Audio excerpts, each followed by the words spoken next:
Pikes Peak's year of service. Glad you could be here. I want to introduce real quickly our panelists and then let them talk. There will be time for you guys to ask questions as well, so you may want to think ahead a little bit. And on your seats is an event survey if you want to put that on your lap and fill that out. We'd really appreciate your feedback. When you're done with the survey, you can just put it at one of these side tables. All right, so thank you panelists for coming out today. We have Richard Tressel, who is philosophy faculty extraordinaire, and Gail Grace, music faculty extraordinaire, and Tim Garcia, Pikes Peak Community College student extraordinaire. So I'm going to kick off the panel with just a couple questions, but I really want to hear from you all as well.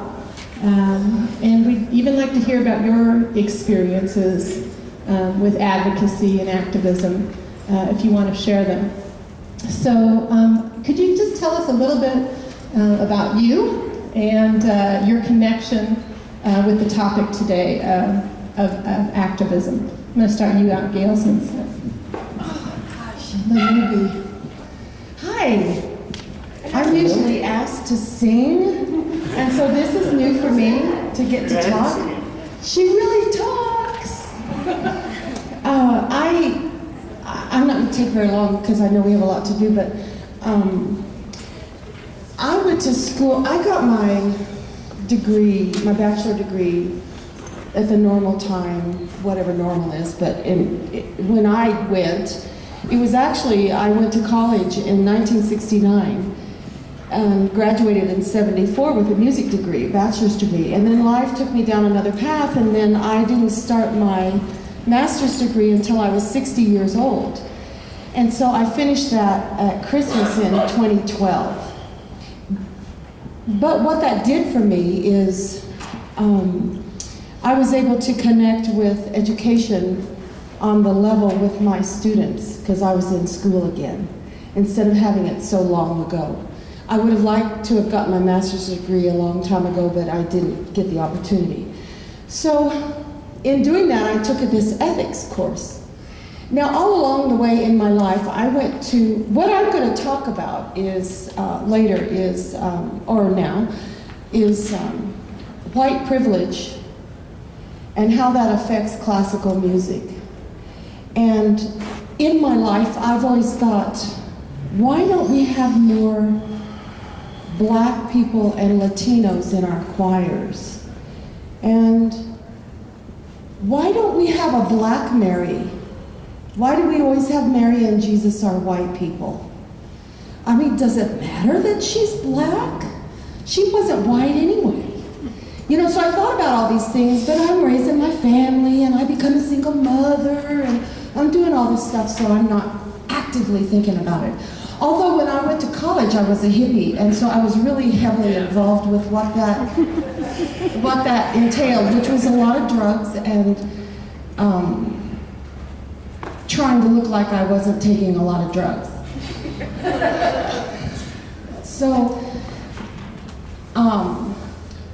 So when I took this ethics course for my master's degree, it really caused me to look at things and to come up with some solutions. So I had to write some papers about things, and so I thought, well gosh, why aren't we addressing this? And so I'm thinking about all that. And along the way, my daughter is dating and going to marry a man from South Africa. And so, a white man from there. There's another name. Afrikaans. Yes, that's it, Afrikaans. So she's over there for several months, and one of my classes is opera. And so I think, well, I'm going to go do a project on opera in South Africa, in Cape Town. And that opened up a whole new realm of looking at what they did during apartheid to involve the Black Cape Town people, the Black South Africans, involved, to get them involved in classical music. So that's kind of what I'm going to talk about. Is that all you want me to say? You can say anything more. I didn't know if I needed to rush.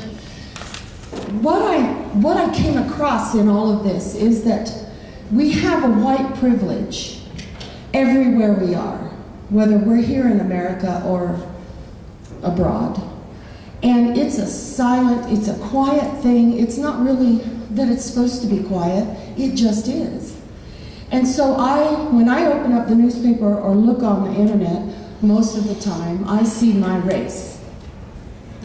When I go to a classical music concert, and I'm going to try to keep it into classical music, I see my race.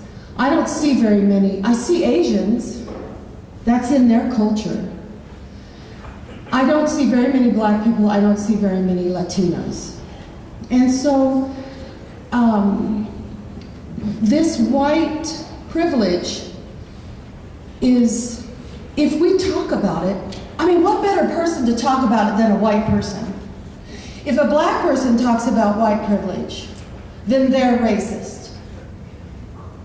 And so, if we talk about it, then we can finally address it for what it is.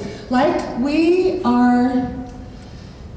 I go to the grocery store, or I go to a department store, and people aren't going to follow me around, seeing if I'm going to steal something. If I get stopped by a cop, he's not stopping me because I have black skin or Latino. I look like a Latino. That's what I mean about white privilege.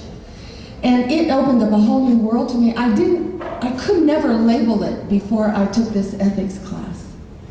And so in classical music, a few years ago we had at the Antwerp Hotel, the National Association of Negro Musicians Conference. And I asked my supervisors if I could go and if the school would pay for it, and they did. And so I was like one of 3 people in this convention for Negro musicians. And it was incredible to see young people up on the stage singing arias. Because what do most people think about when they think of black musicians? They think of jazz, they think of blues, they think of pop music, but they don't think of classical music. And so the going and hearing them sing in Italian and German and all of these languages, it was just incredible. So when I went to Cape Town, I went to an opera. I went to see Carmen. And Carmen is a sexy wench. She's the main character. And the chorus, and the only one that was white in that production was Carmen. And I don't even think she was white. I think she was like something else, but not black. Anyway, the chorus was all black people, and I was amazed at the sound because I've studied vocal cords and physical, what our body is like as singers. And so you get a skinny white woman, and her vocal cords are going to be thinner. And you get a black person, and their vocal cords are going to be thicker, and it's going to give you a different sound. So you get in this Carmen, this raw kind of an opera. And if you don't like opera, you should listen to Carmen or watch it on YouTube or something, because it's one of the operas that you would like, I think. It's kind of like beer. You would have to drink it enough to like it. Give us a line. Did I say that? Give us a line from Carmen. Come on, Gail. There's a song from Carmen that a lot of people know the melody. La, da, da, da, da, da. That's from Carmen. Okay. Anyway, so this big chorus is singing, and it's like, oh my gosh, I've never heard opera sound like that. It's always been a bunch of white people singing it. And it just had so much volume and richness to it. But anyway, so in my studying about the Cape Town Opera Company, during apartheid, they would bring in the national association or national political group. That's National's one of their names. They had opera only for white people. Only white people in it, only white people going to it.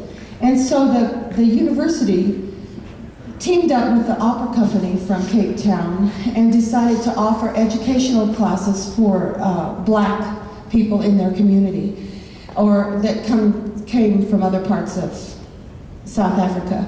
And they were really, all their funding was stripped away. They had to really fight to keep going. And they're still going. I looked them up again last night on the internet. They're still going. They have a new season. 95% of their people are black in their casts. And I looked at their opera chorus. 21 were black and 2 were white.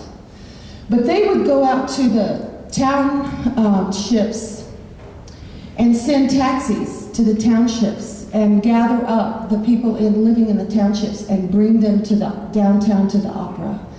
And that's another way that they kept it alive there. So it's pretty exciting whenever you're thinking about that. 4.2% of all of the orchestras in the whole world are Latino and black. The rest are white. 4.2%. That's not enough. Okay. Thank you, Gail. Thank you. Thank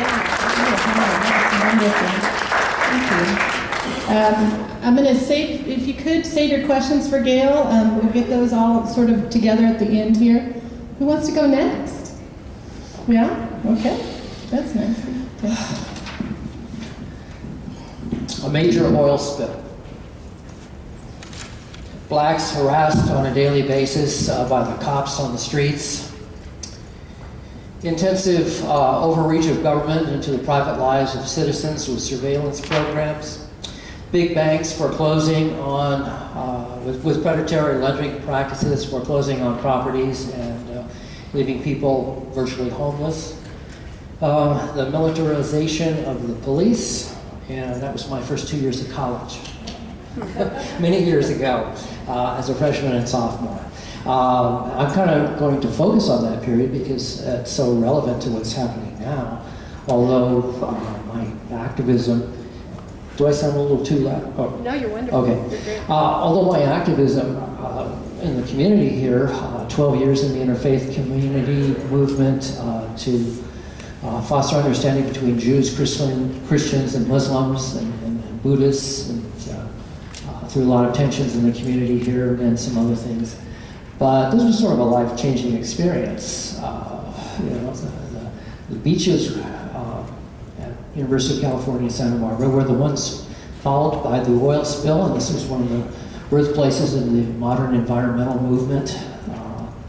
And that happened, and then during my freshman year, then my sophomore year, we tried to, in high school I was on student government, I was student body vice president, and Martin Luther King Jr. and Robert Kennedy had been assassinated recently, 1968.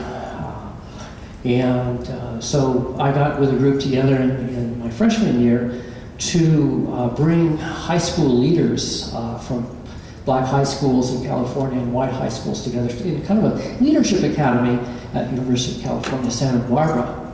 And we did that. We had really 2 programs that really went bust because even the high school I went to in Southern California, where I had links to when I suggested, let's get student government 100 miles up the coast to Santa Barbara, and some of our best professors, and then a lot of encounters with people you'd never normally have encounters with, student leaders from inner city high schools. The white high schools in the suburbs wanted nothing to do with it, including my high school. It was just an eye-opener for me. And so we discontinued the program because it was just too controversial in the times. Then in my sophomore year, a very popular professor, anthropology, was fired, his contract not renewed, basically because he had long hair. He's talking at the rally now. My skinny little arms holding up the speaker for him to talk there. But he was very popular with the students with learning-centered activities and all kinds of things, and his contract was not renewed. So we were good Americans, and so we tried to go through all the legitimate means to get him not rehired, but a hearing for Bill Allen.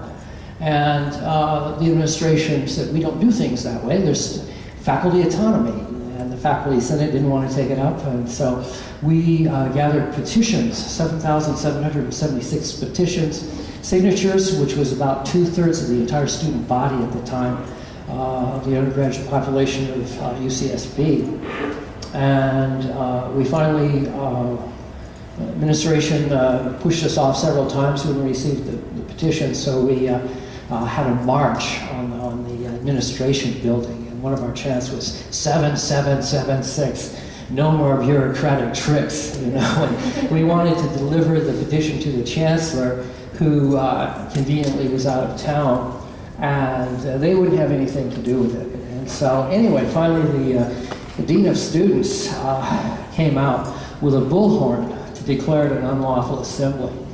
And he was a Korean War veteran, and he had this war injury. He lost an eye. I'm very sorry for him, but he wore this black eye patch, and he had this crew cut, and he was just tough as nails. And you know, on his watch, he wouldn't have a student protest. And anyway, so he declared it an unlawful assembly. He told us to disperse. We didn't. We said, let's sit down and go over this. Let's have a hearing of our grievance and see why we can't have an open hearing for the firing of Bill Allen. And there was sort of an altercation. So many of these things happen very quickly and unanticipated, but he got into a conversation with the guy who took most of these pictures, Joe Malchione, and Joe said something, and he might have even tried to kick the student. I'm not sure, you know, there's different stories of what happened. But anyway, he turned around and took the bullhorn and smacked it in Joe Malchione's face, cutting him pretty severely. And we sort of went ballistic, the students did. And, you know, the campus police were afraid for the dean of students, which hadn't been touched. And so they came out 20 strong swinging billy clubs at us and just beat us down, pulled the dean of students back in. We were really mad at that point, and things got worse. A lot of things were thrown through the windows of the administration building at that time.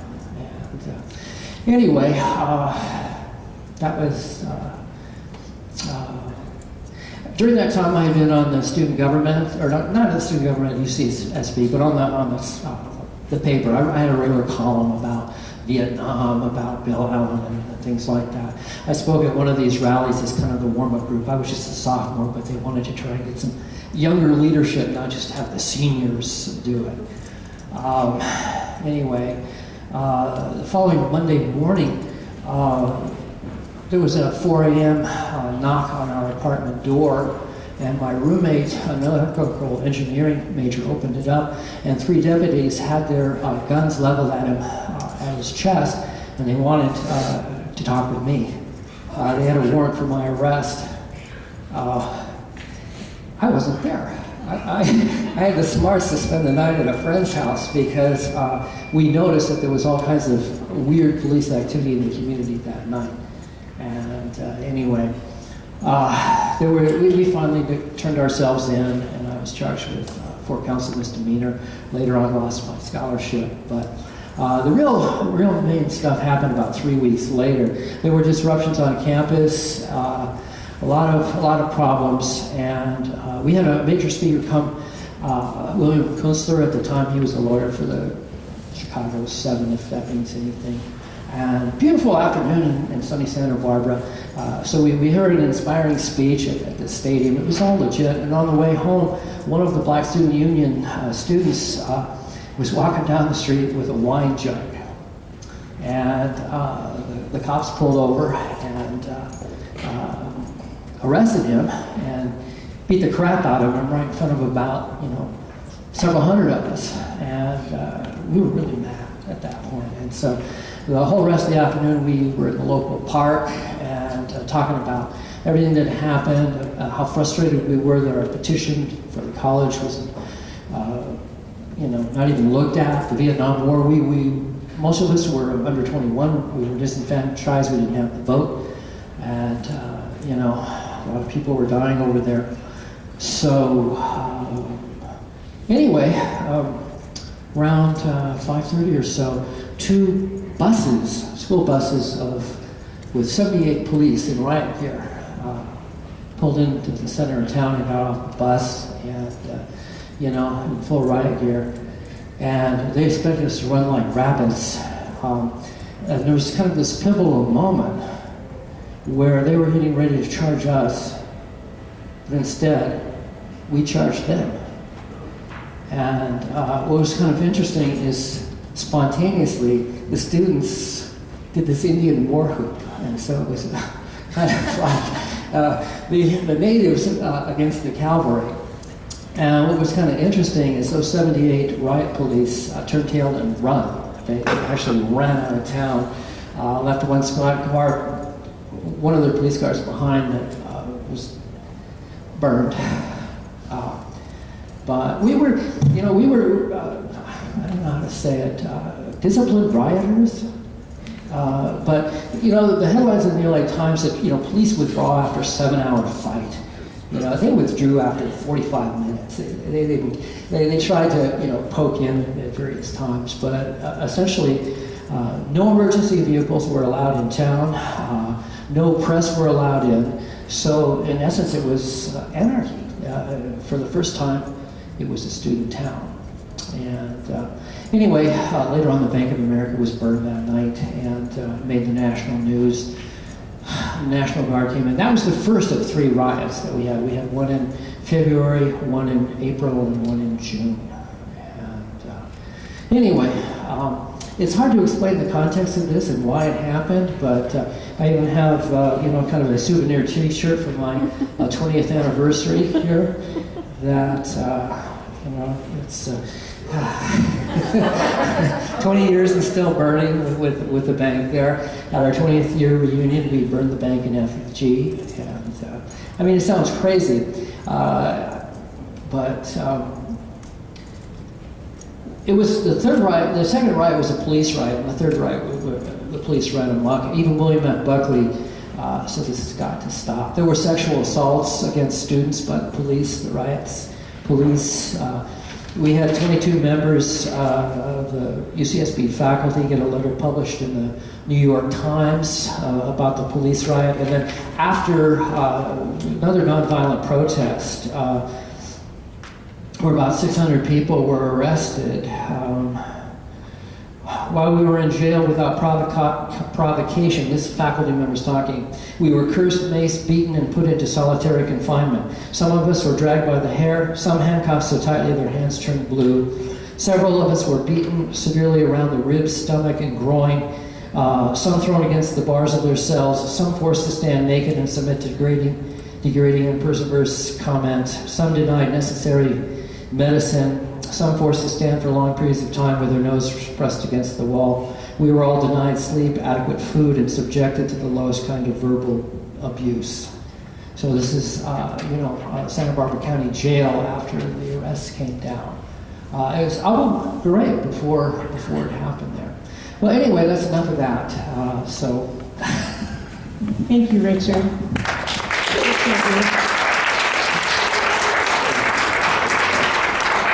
Just to clarify, in effigy doesn't mean they burned the actual bank again. I'll make that clear. I owe you an apology. Richard and I attended a conference in New York City in June, along with Bruce McCluggage, and we were walking by Central Park, and a big parade had just finished. And so there were about 50 New York City police officers on the sidewalk that we had to pass through. And Bruce and I took the opportunity to tease Richard about walking through that many police officers, but probably wasn't appropriate, so I apologize for that. Well, last last but certainly not least, Tim Garcia is a fellow student. We'd love to hear from you, Tim. All right. I don't have any harrowing stories of protest or trips to Africa, but I'm just a student here. I'm 30 years old. I didn't finish high school. I guess you call me a late bloomer. I am like everybody else. I probably work and try to go to school and do that whole balancing act. So it's probably hard for a lot of people to find time for activism or any kind of community support. And that's what I think I'm here for today. I'm a big proponent of poverty, hunger, things of that nature. There's a lot of things wrong with the places we live, and even in our own community, there's issues that are glaring that people choose not to see. That's kind of what I try to focus myself on, is the things that go on in our own backyard. There's plenty going on in other places in this country, but there's enough going on in our own city that we should, if we really took a look at it, we'd be quite disturbed. So that's what I do. I also am a believer that you don't have to necessarily join some organization. You don't have to go out and hit the street doing this, that, or the other with a group of people to be active and promote, positive ways of thinking and things that can not only benefit yourself but the community. So I believe that's why I'm here today. Robin asked me to do it and I said sure. So normally I'm at work, so I'm on my work here. But yeah, so that's me and that's what I'm here for. Oh, I work in a warehouse. I work in a receiving department. But for the homeless. It varies. I do work with the Marion House. I have spoken to certain groups about poverty. Most recently this summer I spoke to a Mennonite church community about reaching into their own community. There's some things with the Interfaith Network that they do there, bringing families together. I also actually have a class on Saturday mornings, and I usually end up downtown at either Einstein Bagels or somewhere around there, trying to get the homeless people to just talk to me. You don't have to give them anything. You don't have to give people money. You don't have to give them food. Really, we're human. We just want another human contact. And these people spend their days getting looked at as lower than dogs. So for someone to just reach out, not look past the dirt and the grime and the holes in the clothes and maybe the missing teeth or whatever it may be, and just realize or recognize this person as a human, I think has a huge impact on people, more than we realize. And so that's probably the main thing I do, is just I try to learn stories. I try to get the people out there that are living in that life, that feel there is no one that cares, to see that there are people that care, there are people that are paying attention, and there are ways to get out of that life that don't necessarily require going to a church or going to some organization or having to follow these rules that they may not want to. But for me, it's mostly that the people that are in our own community that need support, to show them that there are people there that are viewing them as people and not just some problem that's over here that we don't want to talk about. So, that'd be me.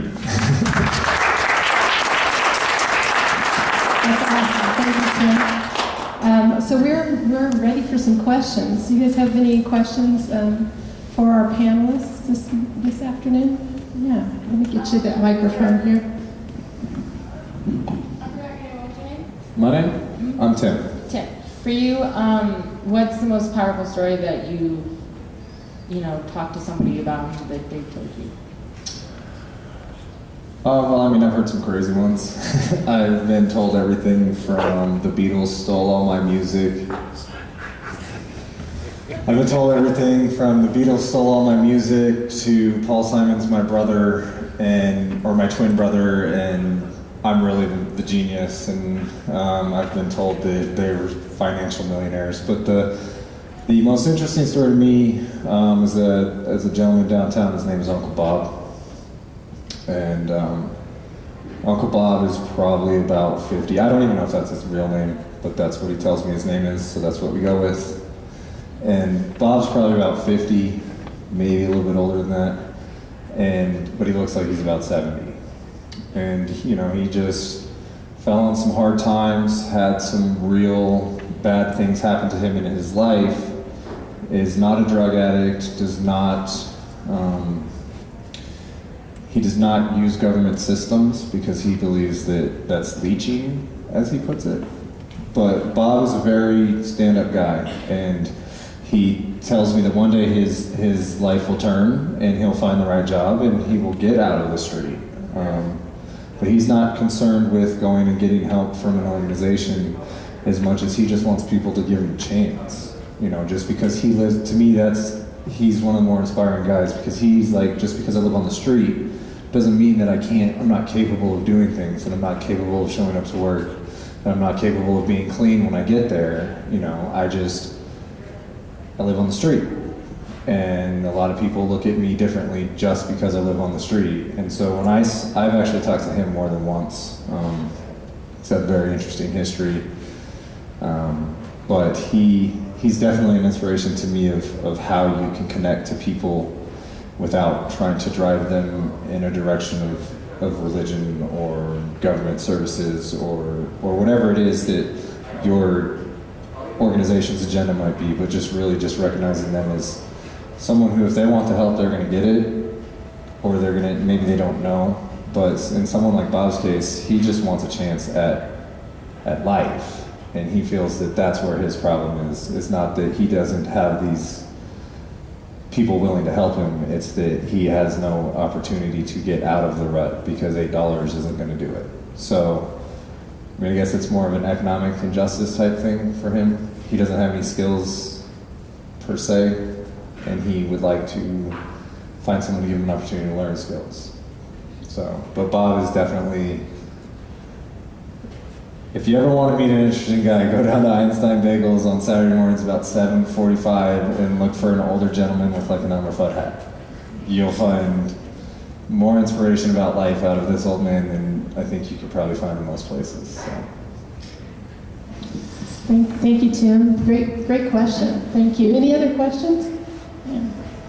While you're giving the mic to Bruce, it's really important to share stories. In my class, everybody has to, you have to do a paper telling your own story, right?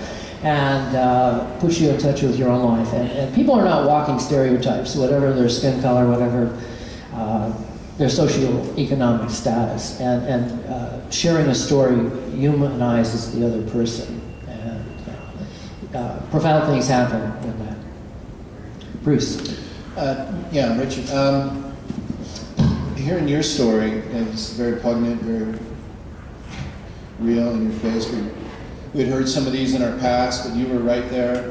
Through your experience of that, and reflection afterwards, the whole use of power, the whole notion of power, and how that could be used for good or abused or misused for bad. What can you say? Can you speak, and if you could, from the lessons that you learned there back then, what would you say to power today? Do you see it getting better?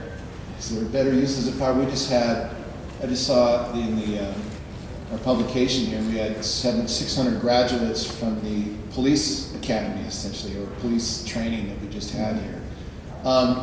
It would be interesting if they invited you to come in to speak for about half an hour on your experiences that you just had here. I'm thinking this is what's needed. Is it happening, and how can we have it happen a little better?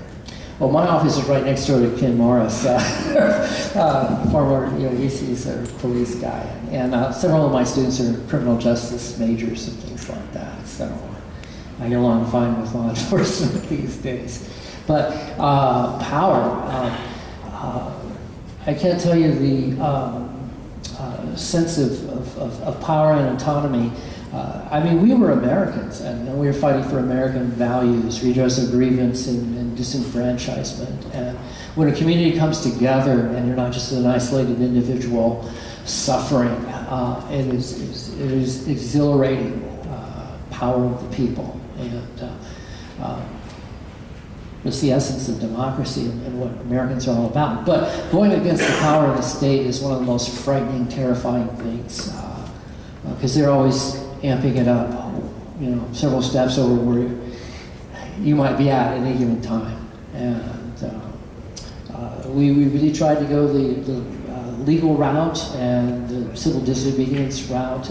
Those times were really, I think our country has changed a lot. Some of the results, Pikes Peak Community College has an ombudsman, you know? Kim Barnett. As somebody to help you through the tangle of the system if it's not working for you. If the school is not working for you, the rules and regs, you haven't felt like you've got a decent hearing, there's a person to be your advocate. We have all kinds of means at this college for redress of grievances and all kinds of committees for review. That's the fruit of the actions of my generation back then. University of California, Santa Barbara was one of the first universities in California that had an ombudsman position set up afterwards, and all kinds of means to affect change that were not in place before. So anyway, yeah, good question. Thank you. Other questions? Yeah. Hang on. Can you clarify exactly what the reason why you were rioting? I mean, I understand you disagree with the state, but what was why? It's hard to summarize, and it's basically I would put it in terms of self-defense. We were passionate about what we believed, and at every opportunity where there appeared to be legitimate means to get that expressed, those in authority refused to listen to us, which really was frustrating. What's your grievance? Our grievance? Okay, the firing of this professor and the refusal of the university to even entertain talking in the open about their procedures for hiring and firing of faculty, not even willing to talk about it. This is just the way it's done here, and this is the way the anthropology department made the decision behind closed doors, and that's it. Go home. And we said, that doesn't have to be the way. It doesn't need to be that way. Also, the Bank of America was a major funder for the Vietnam War. It got rich off foreclosing in the Great Depression of farmers in the San Joaquin Valley, and became one of the largest banks, which it still is in the United States. We had local issues besides the Vietnam War. We had a lot of local issues. The student community, hardly anyone lived in Isla Vista. It was off campus, right next to the campus. Hardly anyone was over 25. We all had apartments and to rent. They were run by real estate companies, and the landlords lived in New York and all over the place. One grievance that we had was that we had to put down these huge cleaning deposits on our apartment, damage and cleaning deposits. And the rental companies would wait till the end of June or July before they would begin processing those. And students really left town, for the summer. And basically we got screwed every which way on those cleaning deposits. And if you were not there in the middle of the summer to protest it in person, you would lose hundreds of dollars. And this was across the board. So we felt kind of exploited by that. We just really were defending our community from what we felt was an invasion of the police. As crazy as it sounds, my student club, a lot of students at the university were Vietnam War veterans. We never treated them poorly. They were students along with us, and a lot of them were in the movement. But we also had, later on we found out, an undercover FBI agent in our student club that was recording and charting everything. I don't know, it was really self-defense. There was, at every stage, almost every pivotal moment in that whole semester, it could have gone a different way entirely. It could have gone a different way entirely. But the authorities came down strong.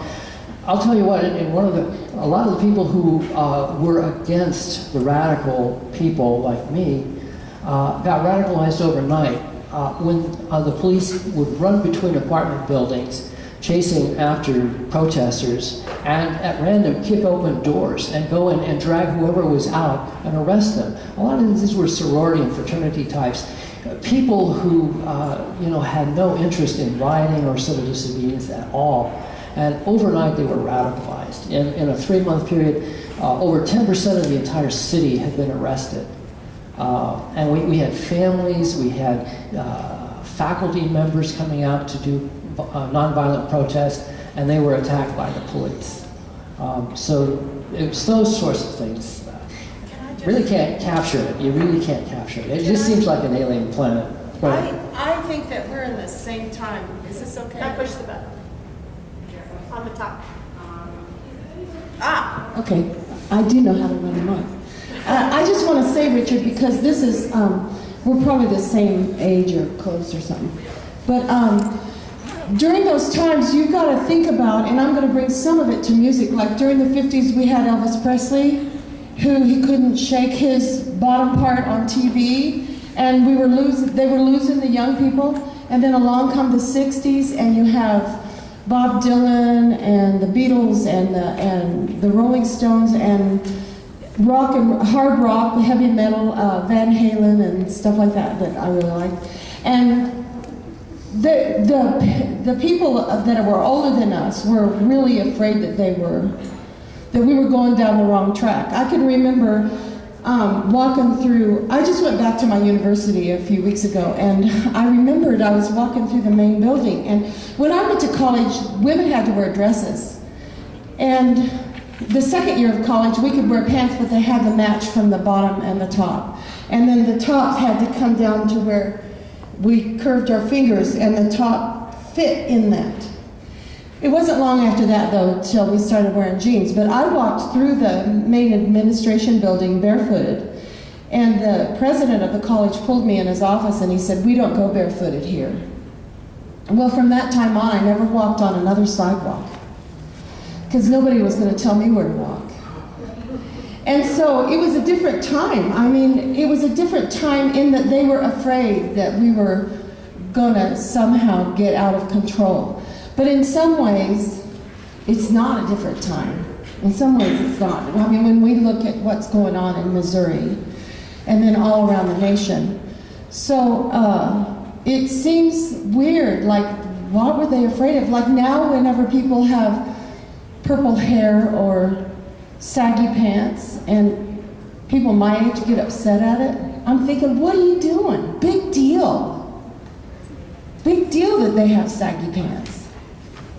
You know, they're not shooting each other at least, but it was a different time in some ways with that. I would like to say on that, it sounds to me like the grievance was not necessarily the point. If you kind of look more at the nation as a whole during that time frame, it's seething with rebellion and oppression from a police state that's emerging.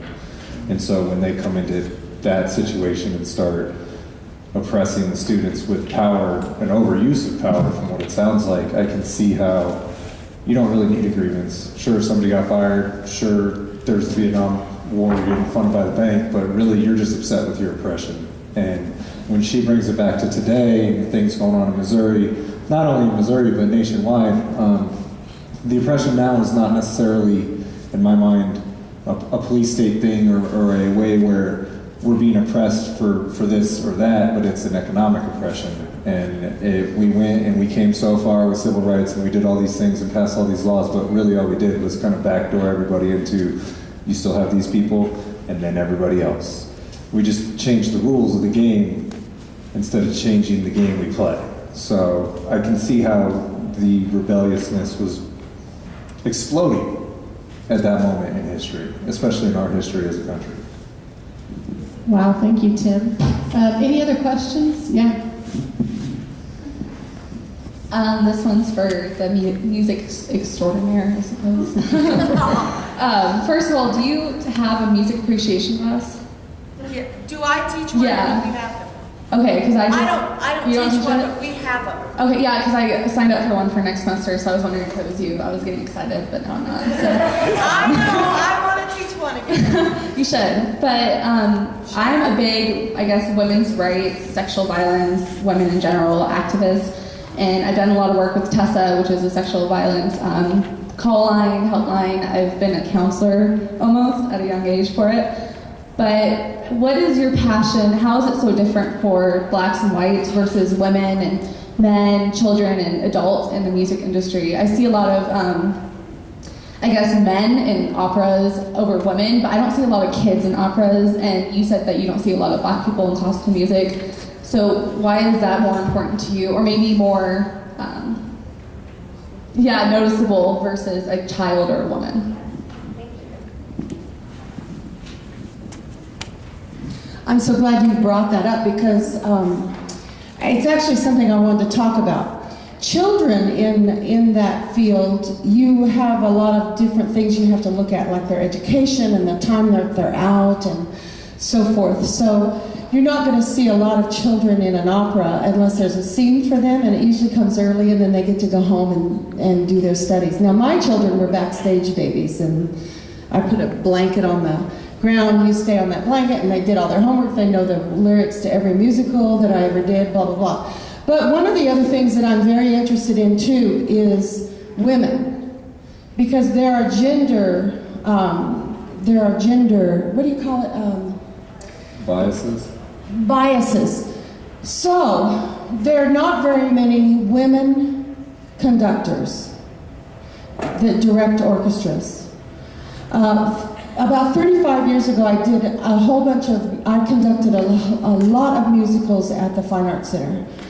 And that's when I started doing it. And there weren't any other female conductors in Colorado, which was incredible to me. Now we have more. We don't have very many women drummers. We don't have, in fact, my granddaughter's 10. She's going to play the flute. Please don't play the flute. Why don't you try the drums? Because, Grandma, I don't want to do the drums. In fact, back in the 1700s, they wouldn't let women play instruments like clarinets because they were phallic symbols. So they let them play the flute, but they didn't let them play the other things. This goes a really long time. There aren't women in this industry that Carl does with sound equipment. There are not very many women. So I think we need to have internships where we make it possible for women to be in some of these fields that they're not in and not allowed in musically, or for Latinos or black people to come in and be a part of all of this. In fact, I wish that I was a black woman, because I would be raising a lot of hell. And I still do in my classes if you're in my classes, but anyway. So that women in those industries is very scarce also. And we're working hard to change that. Scholarships, all that kind of stuff. I just want to let you know it's about 10 to 1. We're going to keep going as long as you want to, but if anybody needs to go to class, please do fill out those surveys. And we got Bruce McCluggage in the back. He'll take it. I bet Sharon Hogue would take it, yeah. Or just leave it on a table there in the back if you need to go. Please feel free to do that. In the basket, Bruce. Great. Any other questions? Yeah, we got one here.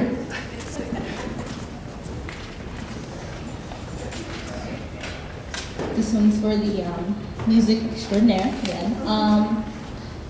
I love performing, I love singing, I love dancing, all of that myself, and it is really hard for African Americans, especially women, to get into it, because especially like recently I did a show and I was with my cast in the back, and they said to me, it was based in the 20s, and they were like, technically, you're not supposed to be here.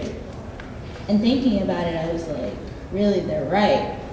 And back where I'm from, I recently moved here, and it's really hard to find out about things, and then it's hard to work with things. Like I would love to perform, but it's hard because you have to train your voice.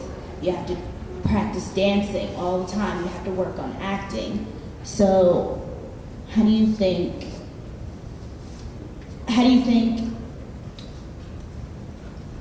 people of minorities could get out there and learn about these things?